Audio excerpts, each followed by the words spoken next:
എല്ലാവർക്കും നമസ്കാരം. ഇത് പാർട്ട് 2 ആണ്. നമ്മൾ രാവിലെ പറഞ്ഞ സാധനം എല്ലാം കൊണ്ടുവന്നിട്ടുണ്ട്. ഇതെല്ലാം കുഴിച്ച് നടണം. ചെറിയൊരു ടാസ്ക് തന്നെയാണ്, പക്ഷെ നമുക്ക് നോക്കാം.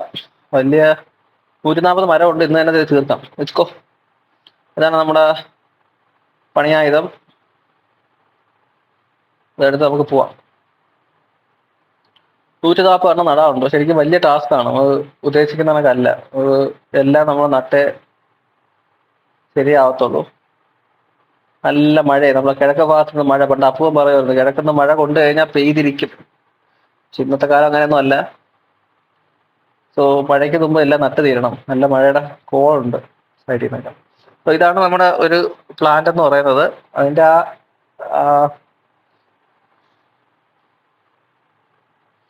വെച്ചിരിക്കുന്ന പ്ലാസ്റ്റിക് കവർ ഇത് കണക്ക് ഒരു സൈഡിൽ നിന്ന് കീറണം. എന്നിട്ട് ഏറ്റവും താഴെ ഭാഗം എന്ന് വെച്ചാൽ നമ്മുടെ അടിഭാഗത്ത് വെച്ചാൽ ടി ഷേപ്പിന് ഇപ്പൊ കീറുന്നതിന്റെ ഓപ്പോസിറ്റ് സൈഡിൽ കീറണം. എന്നാൽ മാത്രമേ ഇത് ഈസി ആയിട്ട് ഇളകി വരത്തുള്ളൂ. അല്ലെങ്കിൽ ഇത് പൊട്ടാനും ഇതിന്റെ അകത്തുനിന്ന് വേരൊക്കെ പോവാനൊക്കെ ഡാമേജ് ഒക്കെ ആവാൻ സാധ്യതയുണ്ട്. സോ വളരെ ശ്രദ്ധിച്ച് വേണം ചെയ്യാൻ. കാരണം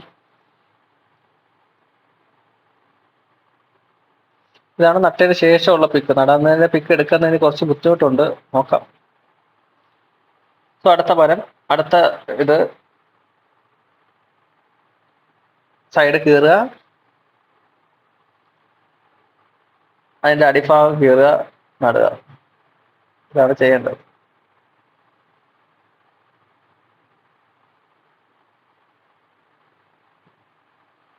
സോ കണ്ടല്ലോ,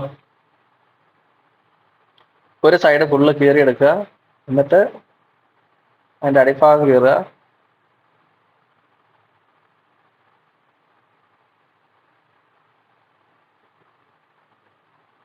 എന്നിട്ട് അകത്തോട്ട് വെക്കുക. മറ്റേ ടി ഷേപ്പിൽ ഞാൻ ആൾറെഡി കട്ട് ചെയ്തിട്ടുണ്ട്.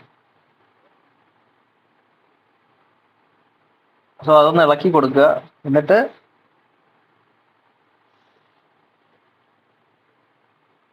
ഫുള്ളായിട്ട് അകത്തോട്ട് വെക്കുക. എന്നിട്ട് ആ പ്ലാസ്റ്റിക് കവർ എടുത്ത് കളയുക. ഓക്കെ, അങ്ങനെയാണ് ചെയ്യേണ്ടത്. അങ്ങനെ ഓരോന്നും എടുത്ത് ഇളക്കി കളയുമ്പോൾ ശ്രദ്ധിക്കണം. കാരണം മരത്തിനെ കേട് വരാൻ പാടില്ല ഒരു കാരണവശാലും, വേരുൾപ്പെടെ എല്ലാം. സോ ആ പ്ലാസ്റ്റിക് കവർ പൂർണ്ണമായി എടുത്ത് കളഞ്ഞ ശേഷം വളരെ സാവധാനം സൂക്ഷ്മതയോടെ ചെയ്യേണ്ട കാര്യമാണ്. കാരണം അതിനകത്തൊരു ഷാഫ്റ്റ് ഉണ്ട്. നമ്മൾ ഈ ബഡ് ചെയ്തേക്കുന്ന സ്ഥലത്തിന്റെ ഒരു ചെറിയൊരു ഭാഗമുണ്ട്. ആ ഭാഗത്തിന്റെ താഴെ വരെ മണ്ണ് വരാൻ പാടുള്ളൂ. അതിന്റെ മുകളിൽ മണ്ണ് വീണ് കഴിഞ്ഞാൽ അത് പാഴിപ്പോവും. പിന്നെ ഒരു കുറ്റം പറയരുത്, ഞാൻ ഇങ്ങനെ പറഞ്ഞിട്ടാണ്. സോ ആ ബഡ് ചെയ്യുന്ന സ്ഥലം നോക്കി വെക്കുക. അതിന്റെ താഴെ വരെ മാത്രം മണ്ണിടുക. എന്നിട്ട് ഉറപ്പിക്കുക വെച്ചാൽ അധികം ഫോഴ്സ് കൊടുത്ത് ഉറപ്പിക്കേണ്ടെന്ന് ആവശ്യമില്ല. ജസ്റ്റ് ആയിട്ട് ഉറപ്പിച്ചാൽ മതി. അടുത്ത മരത്തിലേക്ക് പോവാം. കുഴി ഞാൻ ആൾറെഡി എടുത്തിട്ടിട്ടുണ്ട്. സോ ഒന്നും കൂടെ ഒന്ന് വൃത്തിയാക്കി അത് നട്ടാൽ മാത്രം മതി. സോ ഇത് കണക്ക് നമ്മൾ ഓരോന്ന് മുറിച്ചെടുത്തിട്ട് അടിഭാഗം കണ്ടോ ടി ഷേപ്പിന് മുറിക്കുക. പിന്നെ ആ നൂല് കാണുന്നത് ഈ ബ്ലേഡിൽ കെട്ടിയിട്ടേക്കണം, അല്ലെങ്കിൽ അത് കളഞ്ഞു പോകും പെട്ടെന്ന് കേട്ടോ. സോ അത് കീറി എടുത്തിട്ട് കണ്ടോ വളരെ സൂക്ഷ്മമായിട്ട് എടുക്കണം. കാരണം അത് പോവാൻ ചാൻസ് ഉണ്ട്. പോയി കഴിഞ്ഞാൽ അതിനത് കിളിക്കാൻ കുറച്ച് ബുദ്ധിമുട്ടായിരിക്കും. സോ അത് ആ ഒരു കുഴിയിൽ വെച്ചതിന് ശേഷം മാത്രമേ പ്ലാസ്റ്റിക് എടുത്ത് കളയാവൂ. നമ്മളെ കയ്യിൽ നിന്ന് എടുത്ത് കളയുകയൊക്കെ ചെയ്ത് കഴിഞ്ഞാൽ എല്ലാം കൂടെ മണ്ണെല്ലാം അവിടെ തറയിൽ പോകും. പിന്നെ ഭയങ്കര ബുദ്ധിമുട്ടാവും. കണ്ടോ, വളരെ സൂക്ഷിച്ച് വേണം ഈ മണ്ണ് ചുറ്റിവിടാൻ. അതൊക്കെ ഭയങ്കര ഇമ്പോർട്ടൻ്റ് ആയ കാര്യമാണ്. പിന്നെ ആ ബഡ്, അതും എല്ലാവരും നോക്കുക. നമ്മളിപ്പോൾ കാണുന്ന കണ്ടോ, ഒരു ബഡ്, ഒരു സ്റ്റെമ്മിൽ നിന്ന് വേറൊരു ബഡ് വെച്ച് ഇങ്ങനെ മുകളിലോട്ട് പോയിരിക്കുന്നു. ആ ഒരു ഭാഗം ഒരിക്കലും മണ്ണിട്ട് മൂടരുത്. മൂടിക്കഴിഞ്ഞാൽ പിന്നെ അത് കിളിക്കത്തില്ല, ആ ഭാഗം നശിച്ചു പോകും. സോ ഏകദേശം രാത്രി ഒരു 6 മണിക്കൊക്കെ ആയപ്പം ഏകദേശം എല്ലാം പൂർത്തിയായി. അപ്പൊ നിങ്ങൾ കാണുന്നതാണ്, ഞാൻ ജസ്റ്റ് വന്ന് ഇരുന്നതാണ്.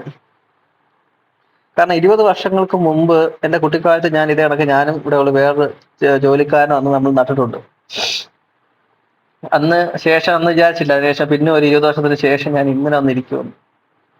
സോ ഒരു നൊസ്റ്റാൾജിക് ഒരു മൊമെന്റ് ആണ്. പിന്നെ നിങ്ങൾ ഈ കാണുന്ന കണക്കല്ല, നല്ല ബുദ്ധിമുട്ടാണ് ജോലി എന്ന് പറയുന്നത്. നല്ല കൊതു അടിക്കും. കൈ 2-3 തവണ മുറിഞ്ഞു. പിന്നെ കാലിൽ മൊത്തവും ചെളിയായി.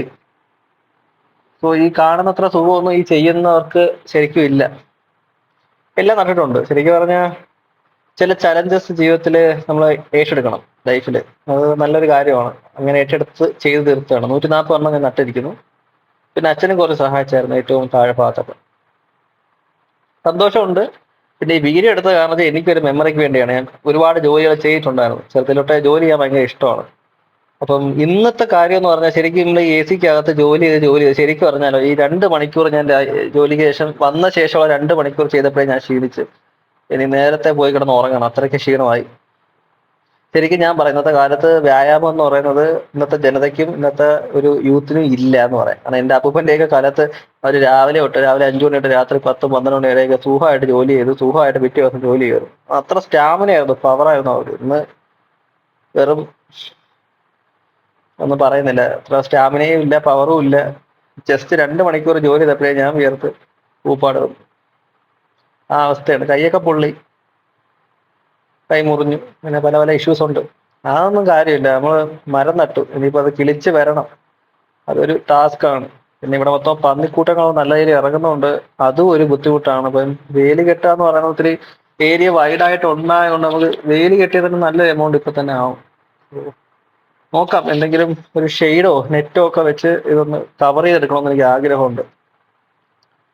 പിന്നെ അത്രയുള്ളൂ പറയാനുള്ളത്.